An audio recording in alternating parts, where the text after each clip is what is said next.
welcome back to my channel. It's your girl Tay the Nurse Babe, back at it with another video. If you're new to my channel, make sure you comment, like, and subscribe. So welcome everyone. Today I am here to talk about a little more subtle topic, and today we're going to talk about dealing with death as a nurse, or as a healthcare provider in general. Dealing with death is never easy, and I don't want anyone to portray like it is easy, especially in healthcare. And I know it's not talked about a lot. I know that many people feel as if you're a healthcare provider, it's just something you have to deal with all the time. And I feel like a lot of times other people feel like we're robots. Like we just don't feel, we just go. We're so task oriented, which is true, but we are also humans. And we are not robots. So we do have feelings, and deaths also do affect us. So I have not experienced a death with a patient until recently. So I'm a year and a couple months out as a nurse, and this past week was the first time I've ever dealt with death. It was a very uncomfortable feeling, to say the least, a very emotional experience for me. And it's just something that I don't feel like will ever get easier. I will adjust to it for sure, but in terms of it being easy, never. So today's video, I'm going to talk about my experience with my first death as a nurse, and I'm going to talk about maintaining healthy boundaries when dealing with death. So let's start with the story. So my patient was not doing well at all.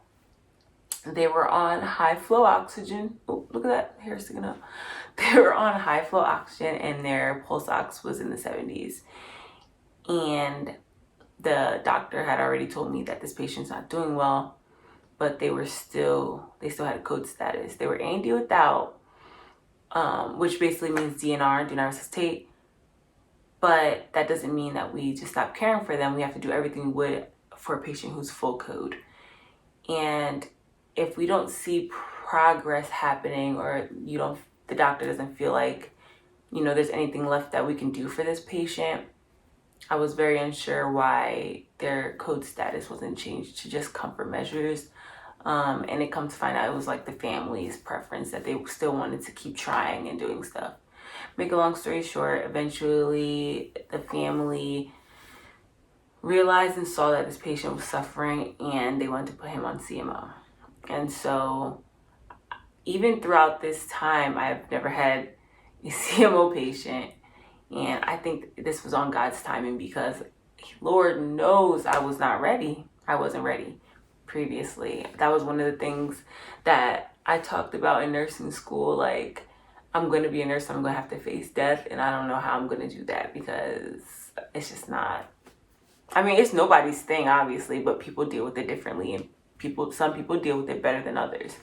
But anyways, so yeah.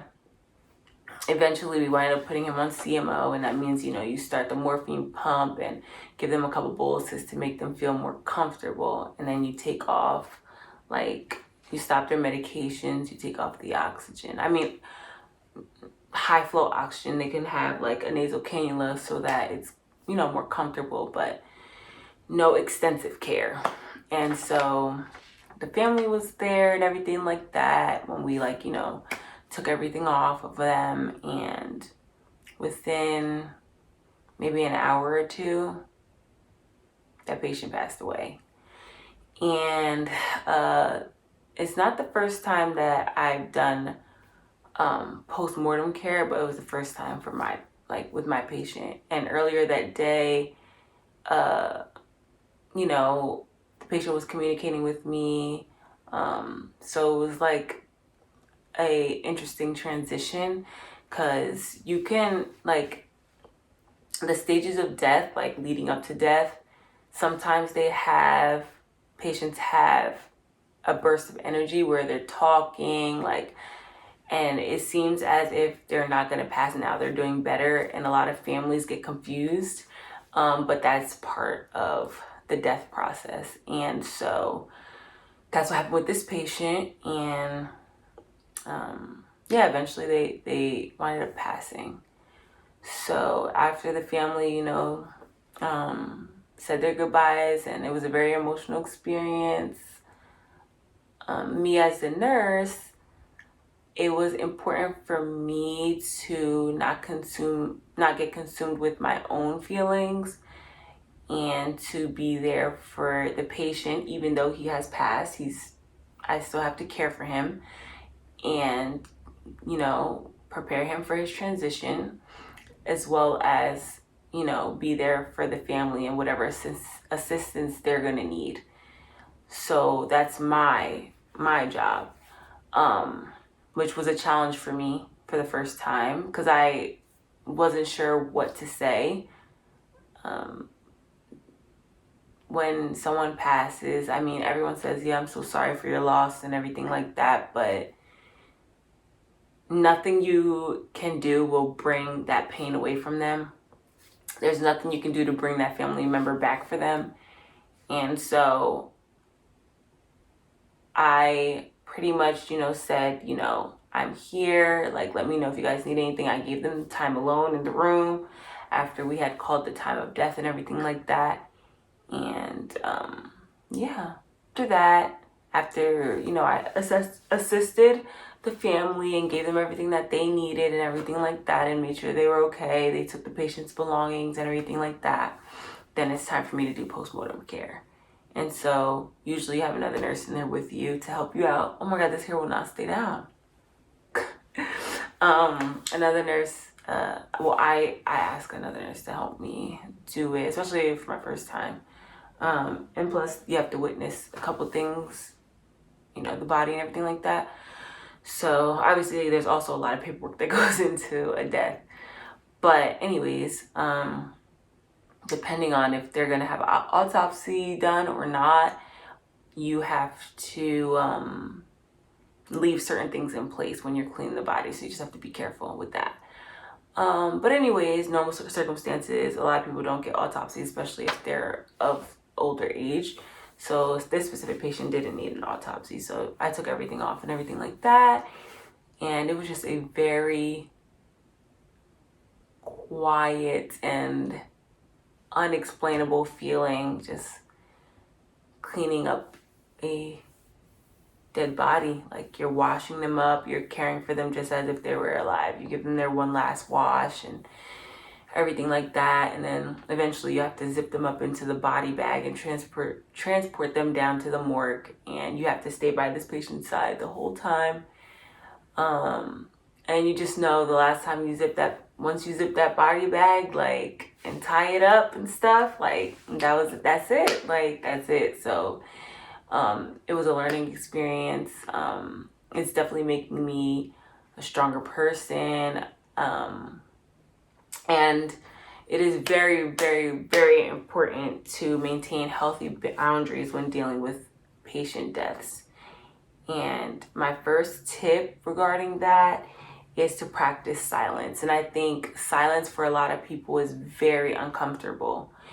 And I learned that silence is very beneficial, especially for the other party, but also for you. Silence allows us to feel. It allows us to think.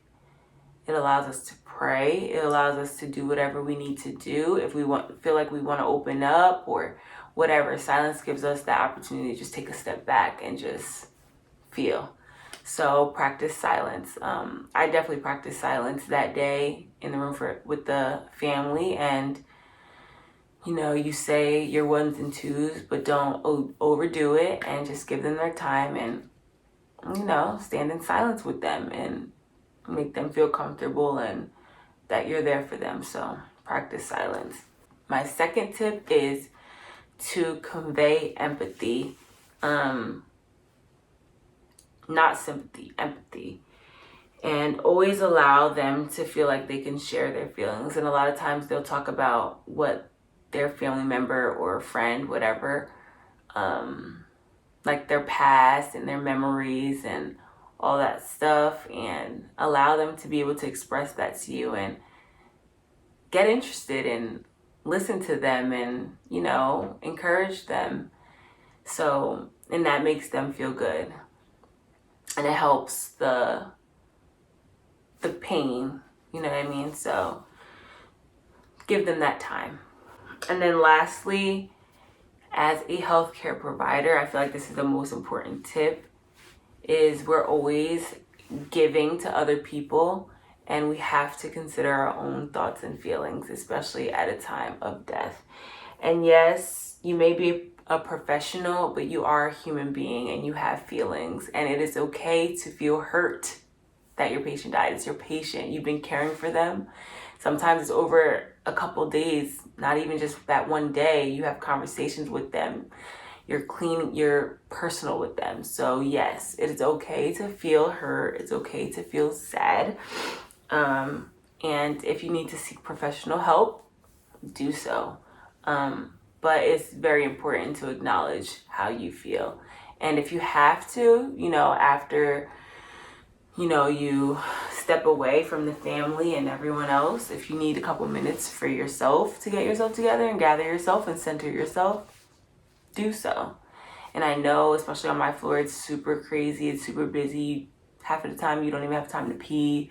Half of the time you don't even have time to drink some water. So, but you have to make time. And I'm learning that more and more every day. The floor will still be there, whether you're there or not. The floor will still function whether you're there or not. So you need to take care of you in order to take care of other people. And so if that's what you have to do, that's what you have to do. So, and remember, that's not your only patient. And that's another thing you have to remember.